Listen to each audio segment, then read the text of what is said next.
এই যে বাবা আমাদেরই বাগান থেকে বাগানের গাছ থেকে কত বেল পেড়ে নিয়ে এসছে। দেখুন বেলগুলো কি সুন্দর। বাবা বেল পেড়ে নিয়ে এসে বলছে দুটো আমাকে একটু শরবত করে দে মা, আমার পেটটা একটু ঠান্ডা হবে, প্রচণ্ড গরম পড়ছে, তাই এতগুলো তো আর শরবত করবো না, যেগুলো পাকা সেগুলো ভালো করে পরিষ্কার করে ধুয়ে নিয়ে এলাম, এনে এবার আমি শরবত করবো।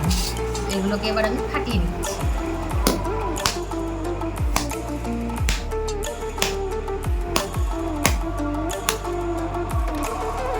ছোট ছোট বেলগুলো কিন্তু খুব মিষ্টি, বেলগুলো পেকেছে।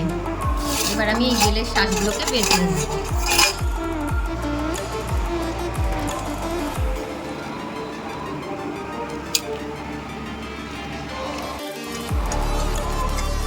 এইভাবে আমি 3টে বেল, ছোট ছোট বেল তো 3টে বেলই আমি ফাটিয়ে নেব।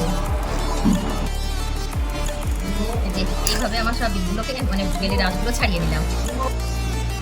এই যে কি হচ্ছে ওটা দিদি? এই যে বেলের শরবত করছি, বাবা বেলের শরবত খাবে, তুমি তোমার খাবে? কি করে শরবত করতে হয় বেলে? এই যে করছি দেখো। শুধু দেখি দিবা দিদি আমার কিছু? হ্যাঁ হ্যাঁ এই যে করছি। এই যে বিটগুলোকে আঠা তো বিটগুলোকে বের করে ফেলে দিচ্ছি। তাহলে ওই আঠা মুখে চাচা করবে না? না না, এবার আস্তে আস্তে জল দিয়ে এটাকে আমি তুলে নিচ্ছি। এই যে আমি বীজ আর আঁশগুলোকে এইভাবে চিপে চিপে ফেলে দিচ্ছি। এই যে আমি ছাকনা দিয়ে এই বেলের শাঁসটাকে ছেঁকে নিলাম এইভাবে। এই যে বেলের শরবত আমার রেডি। আমি এবার এর মধ্যে বরফ দিয়ে দিচ্ছি, আর যে যেমন খাবে সেইভাবে আমি দিচ্ছি।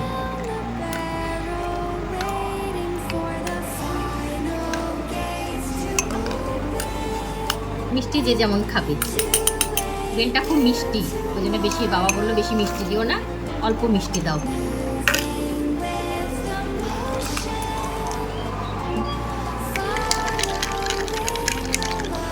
দিদি